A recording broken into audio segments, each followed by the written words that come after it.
Welcome to the Recruiting Scoop on the Inside Texas Football YouTube channel powered by InsideTexas.com. I'm Joe Cook. That's Justin Wells. Thank you for watching. Make sure you like the video. Make sure you subscribe to the channel. We'll be bringing not just the team info that starts with spring practices on Monday, but also the recruiting info. Lots of visitors making their way for these spring practices. We'll talk about a couple of them on this show, but make sure you go to InsideTexas.com. Use that first link in our description. Use that QR code there at the top left of the screen. Sign up for just $1. Great deal to get all the latest on the Longhorns. That's everything football, going to be everything basketball as the postseason starts up, baseball, everything you could want over on Inside Texas. So use that first link in our description or that QR code you see there at the top left of the screen. Justin, today we got to talk about three really important developments that have taken place over the past couple of days. We've reported on them over on Inside Texas.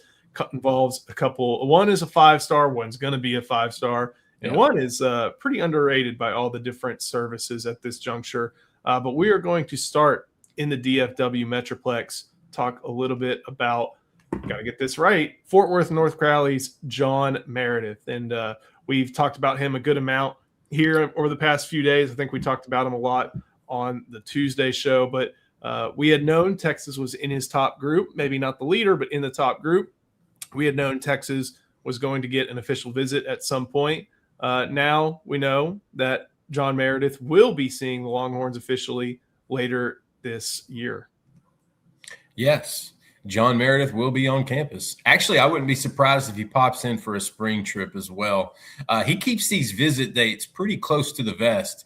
And I understand that because when you're the number one corner in the country and top 5 overall, like that, it becomes a grind. It becomes a lot. And so here's the thing about John Meredith in Texas. Like, Texas is not going to stop recruiting him. He's been on campus a half a dozen times. He's very familiar with Sark and Mark Orfe and those guys, getting to know Will Muschamp a little bit better. But Texas is playing catch up in this one. But that's the beauty of the Steve Sarkisian recruiting era. You can be playing catch up in March and wind up flipping the kid in October, November, Anthony Hill. And so, like, those things work, but they just have to stay the course here because I think A&M is the quiet leader, and I think Alabama is probably 1A to 1B with Aggie. Ohio State and Texas are the other two that are trying to climb back in this. They're going to keep throwing punches. Like, you don't quit on the best corner in the country. You just don't, especially when this guy, he's going to come in and play immediately. Like, he is going to, I don't know if start, but he's going to play college football really, really quickly once he arrives on campus. He is a ready-made dude. Just understand, Texas fans, it may not be trending towards the Horns right now, but that does not bother the Texas staff once whatsoever. They're not pushing for a recruitment right now or a commitment. They're right now, they're just trying to continue to build out the evaluation, build out the relationship, and just stay the course. But just know, Texas fans, Texas got to dig. They have to do some catching up. Look at that play. They got to do some catching up here. But at the end of the day, this is kind of where the Horns, they're comfortable in this spot. If they're in a position where they can push in November and early December, that to them is ideal. Yeah, and these are a lot of clips from, I believe, the 2024 season. So not his most recent year, 2025. And still, you see all the different things on the screen that just make him such a special athlete and player.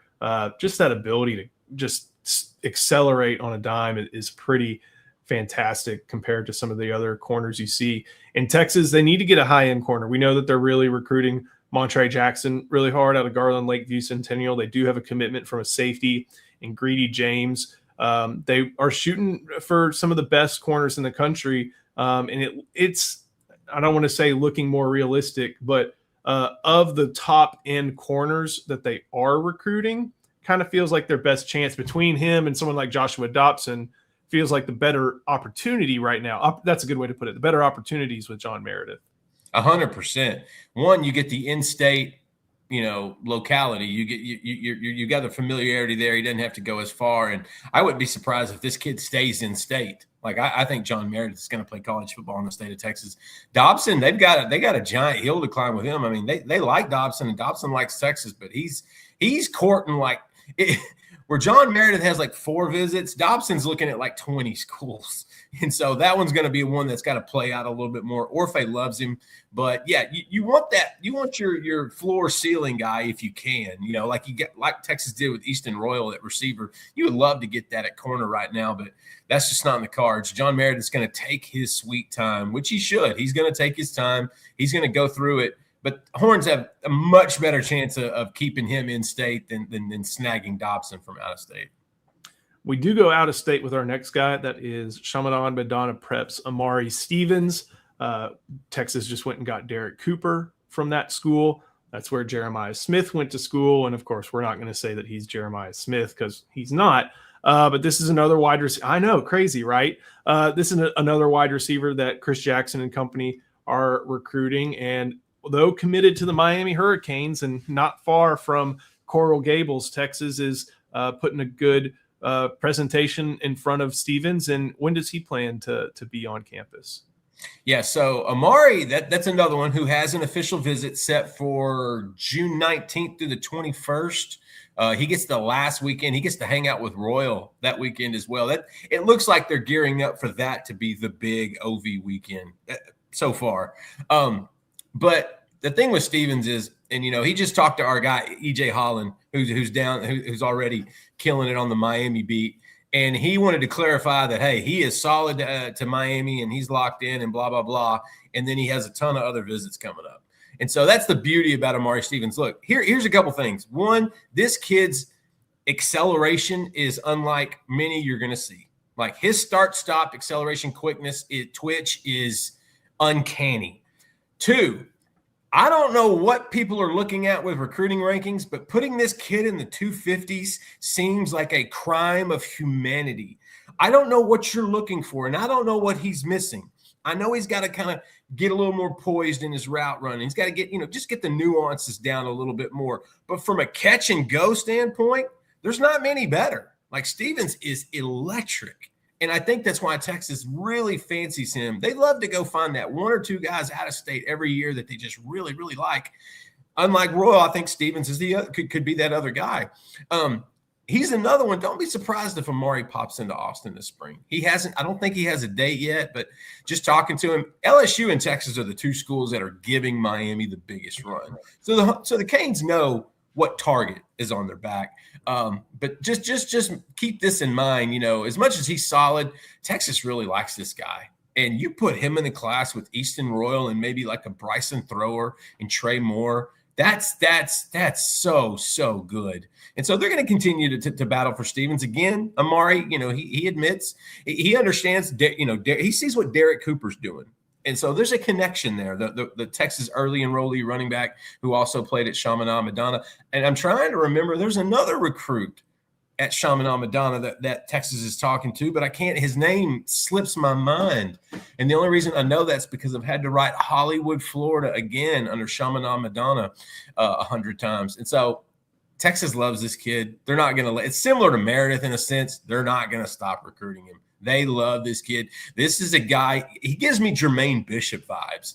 Like, just watch the clips. He is just dynamic with the football in his hands. And in this day and age of college football, you got to have those kids that are dirty after the catch. Before we keep going, got to show some love to our sponsor. That is Andre the Lawyer. Texans know when you're injured, there's one name that gets results. Andre the Lawyer. Trust the team that has secured millions for their clients and helped thousands of Texans win their injury cases. Car wrecks, slip and falls, 18-wheeler accidents, on-the-job injuries, wrongful deaths. Don't let the insurance companies tell you what your claim is worth. Andre the Lawyer will fight for you. His principal office is in Dallas, but they serve Texans throughout the state. So don't wait. Call 214-444-8808. That's 214-444-8808. Contact info is in the description.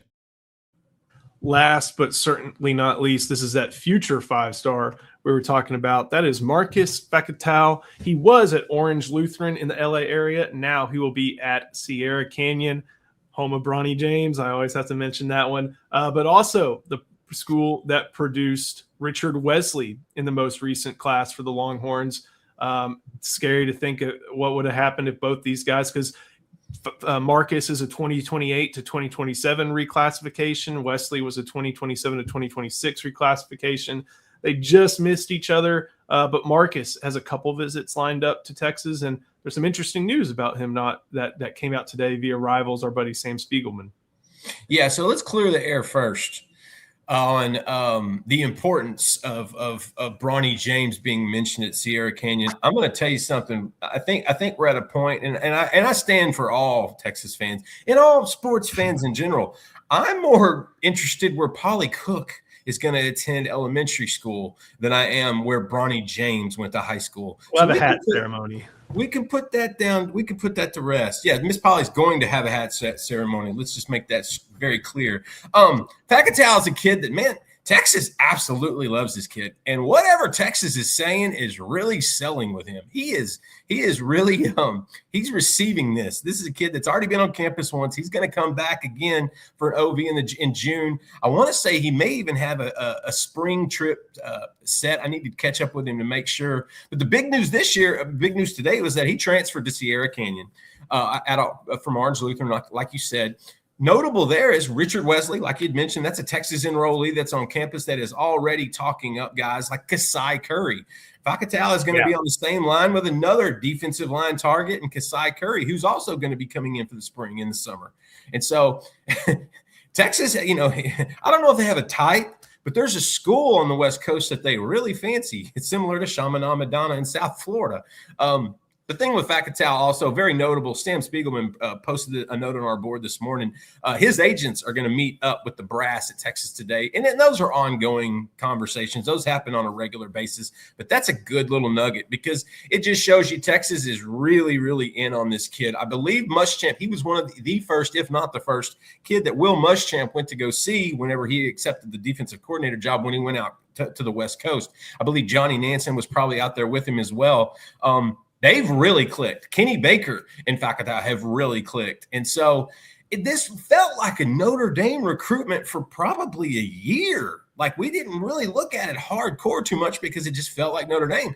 Then he pops into Texas. I believe it was for a game late last year. And then all of a sudden the Horns are in this thing. And so what we've seen, I'm getting a Justice Terry vibe here a little bit. Like this might be a guy Texas goes to the mat when it comes to an NIL offer to make, to ensure that he gets on campus. We know they did that with Richard Wesley, with Terry, and with others. We know they like to eyeball one or two of those big name, high dollar guys. Pacatal might be that kid, but Ohio State, they're in the mix. Notre Dame obviously still in the mix. USC still in the mix. He's going to be at Michigan. He is going to see Oregon. They're always going to be involved, especially on a West Coast kid. So this thing still might have some distance to it. But Texas, this is one out of all the three kids we talked about today. This is the one that I could see Texas actually landing. I don't think he has a decision timeline whatsoever. I know he wants to get through his OVs in the summer and kind of reset the board to kind of figure out what he wants to do at the end of the summer going into his senior year. But the fact that he's hanging out with Kasai Curry, who Texas is really sweet on, the fact that Richard Wesley played there last year and is already talking up Texas to these guys, I think those are huge. And if anyone learned anything from this show today, just understand that Polly Cook's future elementary school is much, much more important than where Bronny James played. We'll be talking about football recruiting plenty over on InsideTexas.com. So make sure you go join.